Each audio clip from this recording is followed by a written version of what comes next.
Some old ones here, old photos here. That used to be me. Many moons ago.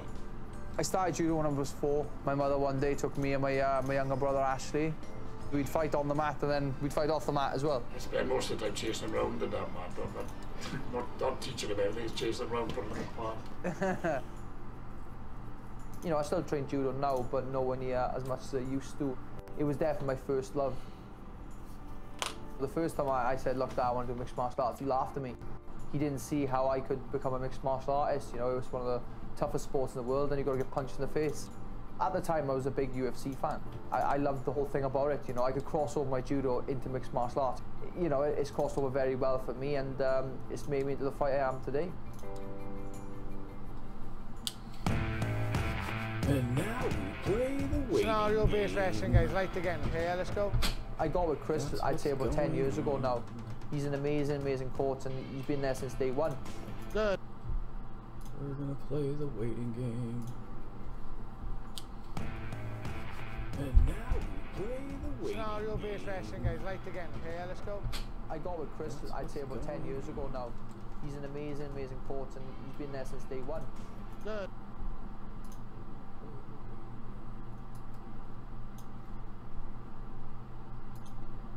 Good on him. Boom.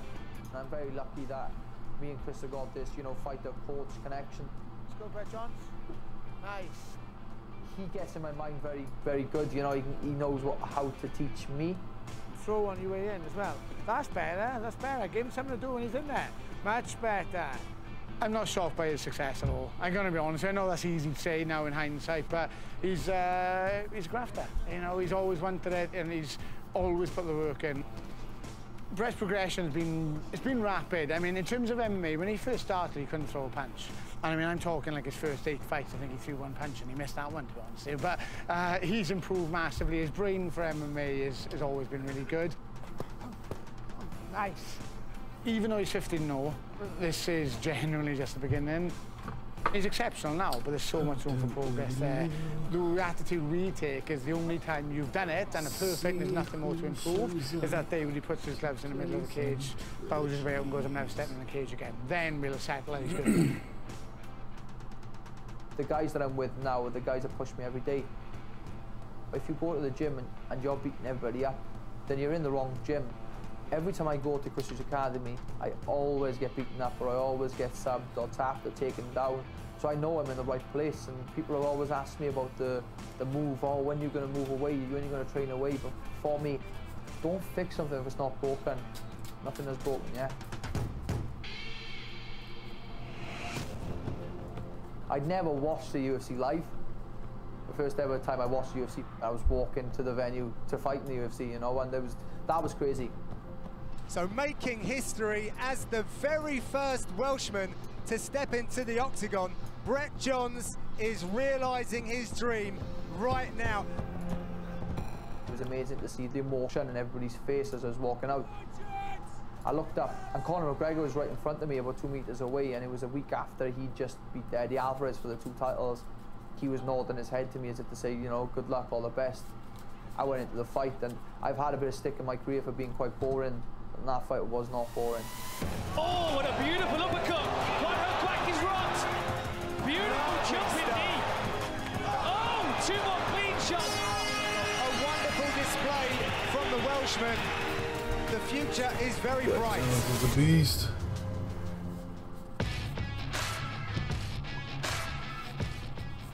I was given an opportunity to fight Joe Soto in Vegas. You know, Vegas is the fight capital of the world, and it's somewhere where I've always wanted to fight. We prepared a lot of different things for that camp.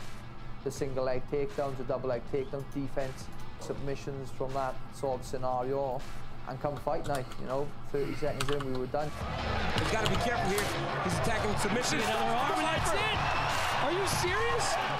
I remember like going to the green room after the fight and looking through my Twitter, my Instagram, my Facebook, and it just took off. You know, people were saying, you broke the internet, you broke the internet. That's all they could see for days after the fight was the calf slicer.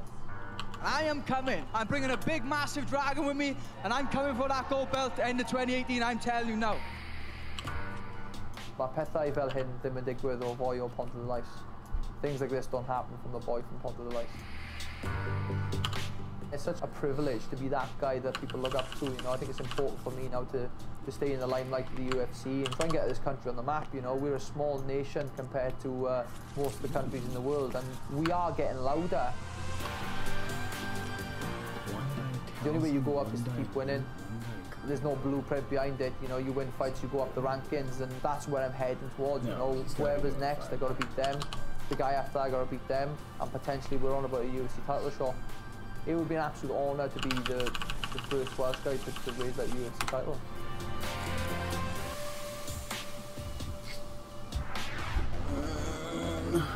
Not necessarily. Sweden has long been a hotbed of talent in the UFC. In recent years, Alexander Gustafsson has undoubtedly stood out as the man leading the charge for Swedish MMA. The light heavyweight veteran has fought in some of the most memorable fights in UFC history.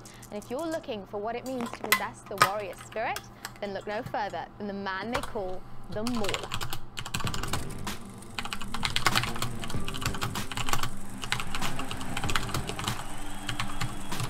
The feeling I have stepping into that octagon, it's very hard to describe with words. You have to be there to feel it. You feel that you're alive. Inside of your head and your body, you're nervous, you feel the fear, anxiety. All that makes you feel alive, and it's one of those feelings that everyone has to experience themselves to understand it.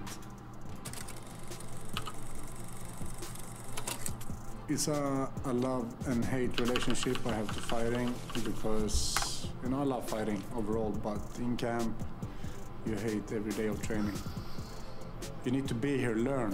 Doesn't matter if you're ranked number 1 or ranked number 150 in the world, you still need to learn and develop. And with that comes the dedication of being here first of everybody and leaving the gym last. This is not. It's very easy to be comfortable in my position I am right now, but as long as you're aware of it, and I'm aware of it, so I'm still pushing, I'm still dedicated, I'm still working hard, and get my eye on the prize. 2-4. If I've done everything I can do in a training camp before a fight, I know I'm confident. I believe in myself, I believe in my team to 100%, and I'm ready for the task. Moot is the first one to go. That feeling of winning is just something you want to experience over and over again. It's one of the biggest motivation I have in training, when it's tough, when it's about getting up in the morning, go to training. That's just a feeling of winning is better than anything else, I think, in my sport. You can't touch it. It's a very special feeling, and you're just king of the world. I think heart is something you're born with. You know, it's some people has it, some people don't.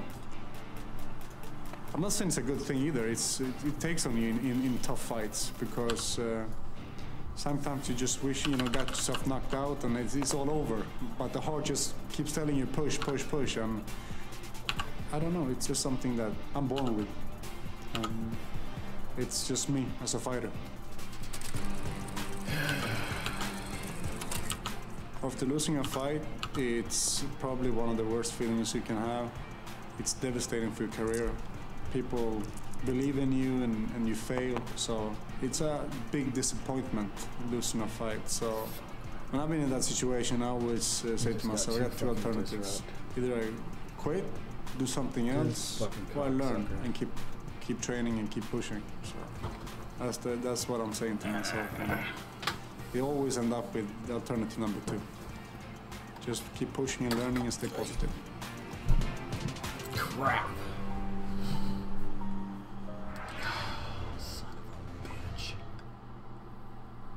London's Jimmy the Poster Boy Manuwa has been a perennial contender in the UFC light heavyweight division since 2012. The title shot has eluded him thus far, but it's done nothing but motivate the Englishman more to reach his goals. Sweden has become his second home after linking up with the famed All-Stars gym, and that's where we're headed now as Jimmy goes one-on-one with the UFC commentator John Gooden.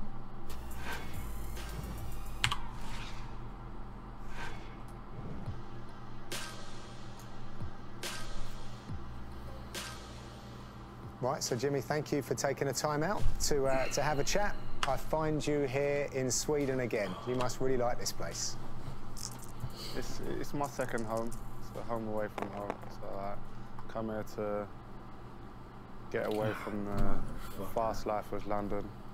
When I'm away from home, from my family and that, I need to be comfortable, and so I find that here. Yeah, I can see that. So turning back the clock a little bit, I remember watching you in East London, down the Troxy, knocking out kind of every guy in the light heavyweight division on the scene. And then you knocked back the UFC, not once, I think maybe 2 times as well. Yeah. Tell me about that. Tell me why you knocked the UFC back after going on such a tear. Because basically, when I got my first call from the UFC, I'd only been training like 2 years. I made a quick rise to the #1 spot in the UK. All my wins were knockouts. But I knew for myself that I wasn't ready for like all the top dogs in the world. What was that transition like in your early UFC days then? How do you feel like you managed that process of learning, but also turning up to fight under the, you know, the brightest lights of combat sports? Garbage. I think it came naturally because I didn't start off on one discipline, like just striking. I actually started jiu-jitsu first, fighting the top guys in the world. That came naturally as well. You know, I just had to go in there and just do my thing and make the octagon my own.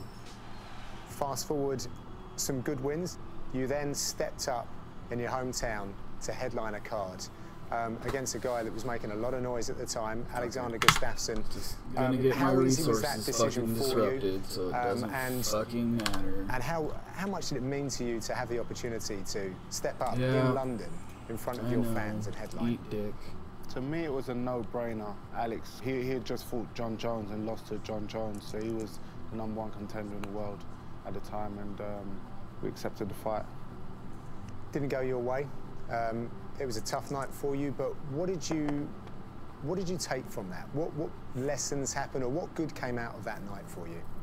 I think more good came out of the loss. Well, if I'd have won, it'd have been great because I'd have been fighting for the title. But I learned a lot from that fight, and it was my first loss. It was really tough, and I also learned a lot about myself.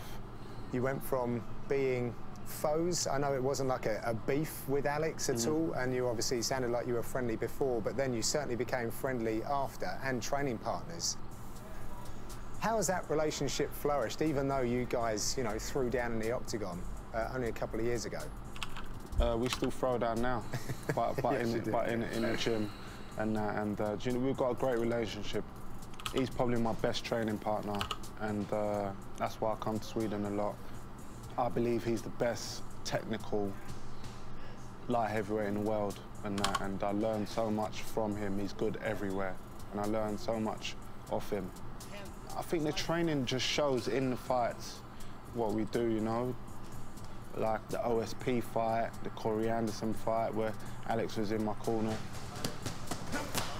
This sport is all about learning and everything. There's infinite learning to be done, you know. London 2017, you mentioned it, the Corey Anderson fight. It was, you know, a great win, highlight in front of your people as well. Why did it all come together so well on that night? That was probably my favourite night of my career, headlining my hometown, just walking out and seeing all my friends in the crowd. Everywhere I looked, I saw someone I knew, I saw someone I knew. Getting the first round knockout in 3 minutes, it was just like a movie, you know. What has MMA given you in your life that perhaps you wouldn't have had if you didn't lace up the gloves? It's given me direction, it's given me discipline, and it's given me a sense of kind of being someone, you know, and making myself proud, making my family proud, and, you know, just doing well at something. What does 2018 hold for the poster boy? Mate, it's a tough one. I think a rematch with Volkan is what I want. We'll see what happens. We'll take it one step at a time. But I know there's only big fights for me now. I'm #4 in the world. There's only big fights. How far away is that belt? Is it 2018? Can it happen then? It can happen in 2018. It can happen in 2018. Say you get to do the dance with DC. Yeah. Why do you think you're the guy to dethrone him right now? Because I believe in myself. I'm not going to think. I'm not going to think if I fight him, oh, he's going to do this to me and I'm going to lose, and oh, I can't beat him. Like, what kind of fighter would that make me? With me, it's one clean shot and you're going to sleep, no matter who you are in the world, you know, and he's not this Superman. He feels pain as well. You've seen him knocked out, you've seen him hurt. I believe me landing 1, 2 good shots, going to go to sleep like the rest of them. That's it. All right, I'm fucking done. That's all we have time for.